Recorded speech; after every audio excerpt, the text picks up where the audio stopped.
یہ اب کیا ہے اس کو سمجھیے. ایک شفاعت وہ ہے جو محمد رسول اللہ صلی اللہ علیہ وسلم کے ساتھ خاص ہے، اور چونکہ ہمارے ہاں عام طور پر عوام الناس میں جہلا کا لفظ استعمال نہیں کرنا چاہتا، عوام الناس کہہ کر اکتفا کر رہا ہوں، لیکن صحیح معنی یہ ہے کہ جہلا، اور ہماری عظیم اکثریت جہلا پر مشتمل ہے، چاہے وہ پی ایچ ڈی ہوں، اس لیے کہ وہ عربی اگر نہیں جانتے اور قرآن اور سنت تک اور حدیث تک براہ راست اگر رسائی نہیں ہے تو جاہل، دین سے بھی جاہل ہے. دنیا کے عالم ہے، کیمسٹری میں پی ایچ ڈی ہے، ڈاکٹریٹ کی ہے، فزکس میں کی ہے، کمپیوٹر سائنس میں کر لی ہے، کسی اور میں کر لی ہے، ایم بی اے کر لیا ہے، چارٹرڈ اکاؤنٹنٹ بن گئے ہیں، جو بھی ہے کر لیا آپ نے، لیکن یہ کہ ادھر سے تو جاہل ہیں. ان جہلا میں سب سے زیادہ جو تصور گمراہ کل پیدا ہوا ہے وہ حضور کی شفاعت کبریٰ اور شفاعت عظمیٰ کے بارے میں. تصور یہ ہے کہ حضور تو اپنی پوری امت کو بس شفاعت کر کے اور اللہ کے ہاں عذاب سے اور پکڑ سے اور حساب سے بچا لیں گے. جب کبریٰ کا لفظ آ گیا، شفاعت کبریٰ، شفاعت عظمیٰ، لیکن احادیث کا جب مطالعہ کریں گے تو آپ کو معلوم ہوگا وہ شفاعت کیا ہے. عجیب ہے بات، کہاں سے کہاں پہنچ جائیں گے، آسمان سے زمین پر آ جائیں گے. اس شفاعت کبریٰ کا جو اصل محل ہے وہ دو چیزیں ہیں جو احادیث نبویہ سے ثابت ہیں. نمبر ایک یہ کہ قیامت کا دن جو بڑا سخت ہوگا، بڑا بھاری ہوگا. وہ دن کتنا سخت اور کتنا بھاری ہوگا، سورہ مزمل میں فرمایا ہے یوم یجعل الولدان شیبا. اس کی سختیاں، اس کی صعوبتیں بچوں کو بوڑھا کر دیں. یوم یجعل الولدان شیبا السماء منفطر به کان وعدہ مفعولا. آسمان اس دن سے گویا کہ پھٹا پڑ رہا ہے. ایک ایسی چیز ہے جو کہیں پر کسی جگہ پر ہو اور اس کے بوجھ سے وہ شے پھٹی جا رہی ہے. وہ قیامت کا دن جو ہے گویا کہ آسمانوں میں ثقلت فی السماوات والارض، وہ تو آسمان اور زمین کے اندر موجود ہے. وہ قیامت ان بلٹ ہے اور اس کی وجہ سے وہ پھٹنے کو ہے. اور وہ دن کیسا ہوگا؟ یوم یجعل الولدان شیبا. اسی کو سورہ مدثر، میں نے صرف یہ دو صورتیں جو ایک جوڑے کی ہیں انہی کے حوالے اس وقت دے رہا ہوں. ذالک یومئذ یوم عسیر علی الکافرین غیر یسیر فَإِذَا نُقِرَ فِي النَّاقُورِ فَذَلِكَ يَوْمَئِذٍ يَوْمٌ عَسِيرٌ عَلَى الْكَافِرِينَ غَيْرُ يَسِيرٌ. بڑا سخت اور بڑا بھاری دن ہوگا. اب اس کی تفاصیل آتی ہیں، وہ جو آپ نے روایات میں سنا ہوگا، سورج سوا نیزے پر ہوگا اور سخت گرمی ہوگی، اور سخت جو ہے وہ اس وقت لوگوں کے اوپر جو ابتلا کا وقت ہوگا. اور ابھی ہیئرنگ سٹارٹ نہیں ہو رہی.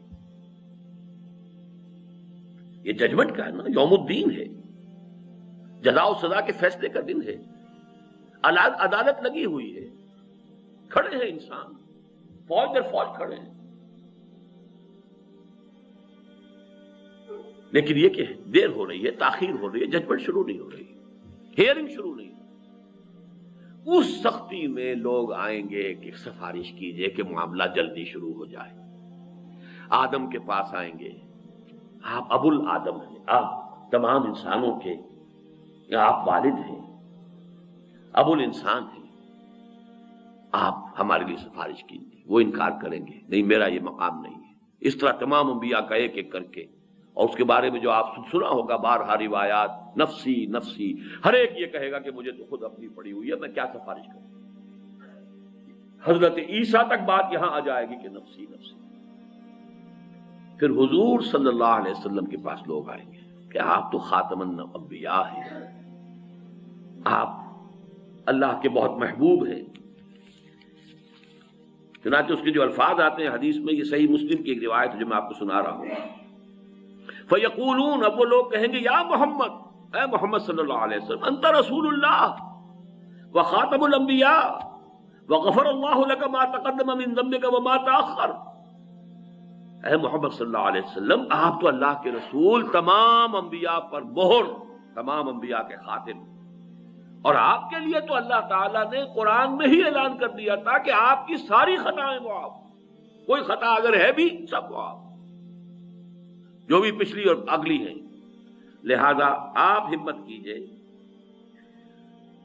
اشفع لنا الی ربک، الا ترى، آپ دیکھ نہیں رہے، کوئی شفاعت کیجئے ہماری، آپ دیکھ نہیں رہے، ما نحن فیہ، الا ترى ما قد بلغنا، آپ دیکھ نہیں رہے ہمارے کیا حالت ہو گئی ہے، ہم کس حال میں ہیں، کس مصیبت میں ہیں، کس مشقت میں ہیں۔ فانطلقوا، تو حضور فرماتے پھر میں چلوں گا، فآتی تحت العرش، میں عرش خداوندی کے نیچے کھڑا ہو جاؤں گا، فاقع ساجدا لربی، اور پھر میں اپنے رب کے لیے سجدے میں گر جاؤں گا۔ یہاں بھی نوٹ کر لیجئے، وہ بات نہیں ہے کہ کوئی زور ہے، کوئی تحکم ہے،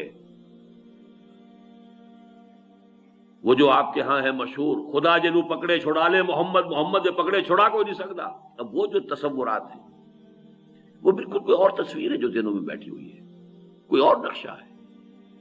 حدیث میں شفاعت کا جہاں اس بات ہو رہا ہے وہاں سمجھیے کہ وہ کیا ہے، نقشہ کیا ہے۔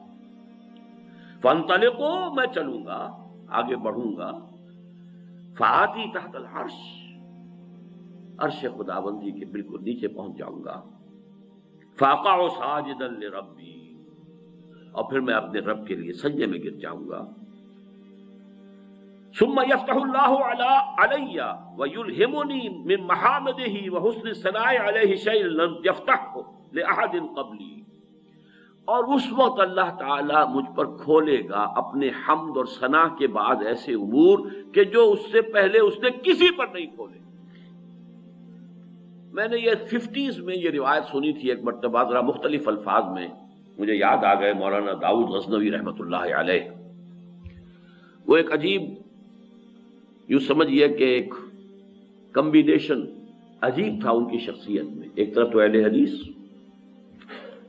دوسری طرف صوفی، یہ دونوں چیزیں بڑی مشکل سے جمع ہوتی ہیں۔ اہل حدیث عام طور پر تصوف کے دشمن، لیکن یہ کہ ان کے ہاں میں نے دیکھا کہ یہ دونوں چیزیں جمع تھیں۔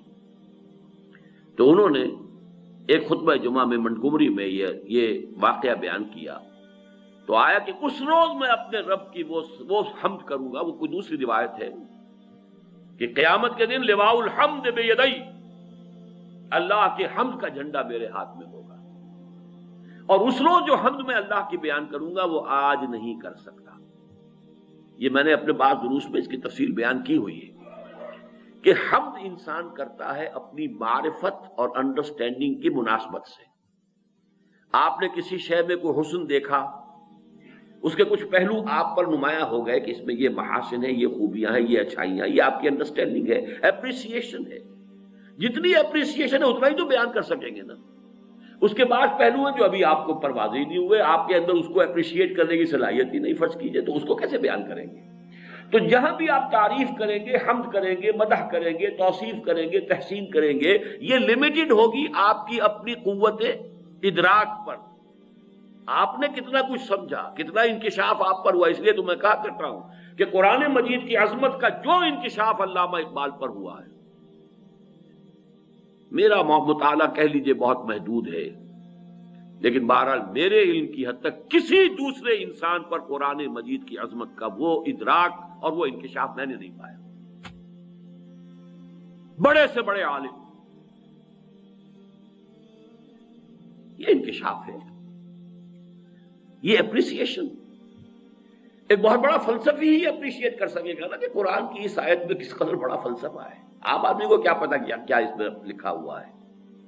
وَلَا تَكُونُوا كَالَّذِينَ نَسُوا اللَّهَ فَأَنسَاهُمْ أَنفُسَهُمْ، وہ اقبال ہی نے سمجھانا کہ اسی سے کہتا ہے کہ میرا پورا فلسفہ خود ہی جو ہے وہ اس ایک آیت سے مستنبت ہے۔ جس کو فلسفہ وجود کی کبھی ہوا بھی نہیں لگی، اسے پتہ ہی نہیں کہ وجود کا مسئلہ کیا ہے، اسے کیا پتا هو الاول والآخر والظاہر والباطن میں کیا سمندر ہے معرفت کا کہ جو مضمر ہے۔ تو انکشاف اس عظمت قرآن کا اپنی استعداد، اپنی صلاحیت، اپنی وسعت علم، اپنے ذہن کا جو یہ ظرف ہے وہ کتنا گہرا ہے، کتنا چوڑا ہے، کتنا بڑا ہے، اس میں کتنی کچھ سمائی ہو سکتی ہے، اسی کے اعتبار سے ہوتا ہے۔ تو اس حوالے سے حضور فرماتے اس روز جو میں حمد اللہ کی بیان کروں گا وہ آج نہیں کر سکتا، یعنی اس وقت اللہ تعالیٰ کی صفات کمال اس کا جو مجھ پر انکشاف ہوگا اس دن، وہ آج مجھ پر نہیں ہے، حالانکہ آج بھی جتنا ہے ہم اس کا تصور نہیں کر سکتے۔ حضور کی اس حیات دنیاوی کے دوران میں بھی جو تصور تھا وہ بھی ہمارے لیے وراء الورا ثم وراء الورا ثم وراء الورا، ہمارے تصور سے تو وہ بھی دور، لیکن حضور فرماتے ہیں کہ خود میں بھی آج وہ ادراک اور شعور جو ہے مجھے حاصل نہیں جو اس روز مجھے عطا کیا جائے گا۔ اور یہاں اس حدیث میں، یہ صحیح مسلم کی روایت ہے، اس کی پورے الفاظ میں نے آپ کو سنا دیے، ثم یفتح اللہ علی ویلہمنی، پھر اللہ مجھے الہام فرمائے گا۔ اب دیکھیے بہت اہم لفظ آیا یہاں پہ الہام کا، اور یہ میری بحث میں ابھی آئے گا بڑی اہمیت کے ساتھ۔ اسی سے گرہ کھلتی ہے شفاعت کی ایک اہم اور ایک بڑے ہی غامض مسئلے کی۔ الہام اللہ فرمائے گا مجھے اپنے حمد کی محامد، وہ چیزیں، وہ اوصاف، وہ چیزیں، وہ ایٹریبیوٹس کے جن پر حمد کی جائے، قابل حمد جو اللہ کی ذات کے پہلو ہیں، وہ اس دن جو مجھے اللہ الہام کرے گا وہ ہوں گے کہ جو کسی پر اس نے نہیں کھولے۔ فتح، کھولنا، واضح کرنا، عام کرنا۔ حضور فرماتے اس روز وہ خزانہ غیب بھی مجھ پر کھول دیا جائے گا۔ فرمایا ثم یفتح اللہ علی ویلہمنی، پھر اللہ کھول دے گا مجھ پر اور الہام فرما دے گا مجھے، من محامدہ وحسن الثناء علیہ شیئا لم یفتحہ لأحد قبلی، وہ تمام خزانے جو اللہ نے مجھ سے پہلے کسی پر نہیں کھولے ہوں گے وہ اس وقت مجھ پر کھول دیے جائیں گے۔ ثم یقال یا محمد، اب جب یہ سب کچھ ہو جائے گا تو کہا جائے گا، پکارا جائے گا۔ اب ذرا یہ بھی نوٹ کیجئے، یہ نہیں کہا کہ اللہ کہے گا، یقال۔ گر حفظ مراتب نہ کنی زندیقی، مراتب کا لحاظ اگر نہ ہو، ابن عربی کا وہ شعر جو میرے بعد دروس میں آیا ہوگا، اب یہ چیزیں پھر آ رہی ہیں، بہرحال وہی آئیں گی، بار بار آئیں گی۔ الرب رب وَإِن تنزل والعبد عبد وَإِن ترقى، رب رب ہی ہے چاہے کتنا ہی نیچے آ جائے، چاہے سمائے دنیا پر آ جائے، پہلے آسمان پر آتا ہے کہ نہیں آتا، حدیث میں ہے کہ نہیں؟ ہر رات کے پچھلے گھڑیوں میں، جنہیں آپ کہتے ہیں small hours of the morning, یہ 2 3 4 یہ سب سے چھوٹے ہیں نا، ان سے 1 2 3 4 12 کے بعد 1 پہ آ گئے نا ایک دم، small hours of the evening, یہ جو شروع کی صبح کے وقت دی مارننگ، ان میں اللہ نزول اجلال فرماتا ہے، پہلے آسمان پر آ جاتا ہے۔ اور محمد الرسول اللہ شب معراج میں 7ویں آسمان پر پہنچ گئے، لیکن محمد محمد ہے، اللہ اللہ ہے۔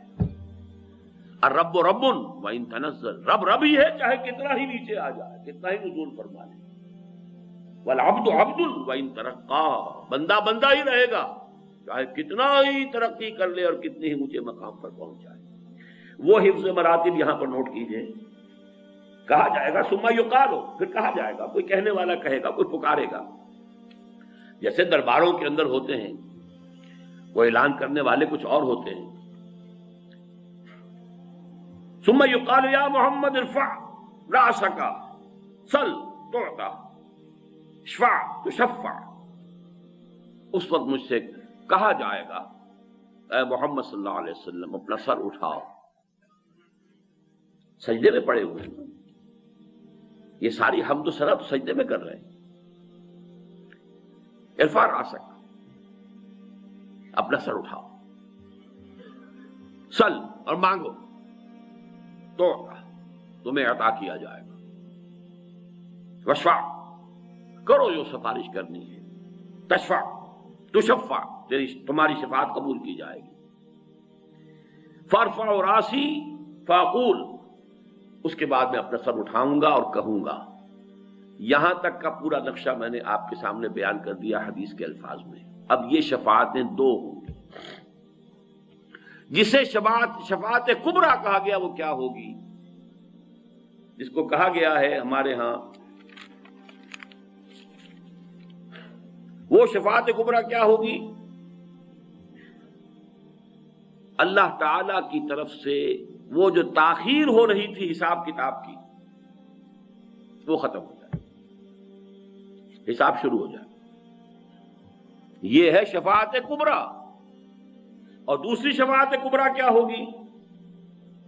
کہا جائے گا کہ میں کہوں گا یا رب امتی امتی، پروردگار مجھے اپنی امت کی فکر ہے، پروردگار مجھے اپنی امت کی فکر ہے. فیقال یا محمد، تو کہا جائے گا اے محمد صلی اللہ علیہ وسلم ادخل الجنت من امتک، اپنی امت میں سے جنت میں داخل کر دو. من لا حساب علیہ من الباب الایمن من ابواب الجنہ، ان لوگوں کو جن کے ذمے کوئی حساب نہیں. شفاعت کبریٰ محمد الرسول اللہ صلی اللہ علیہ وسلم کی، جس کا کہ عوام میں نہ معلوم کیا تصور ہو گیا ہے.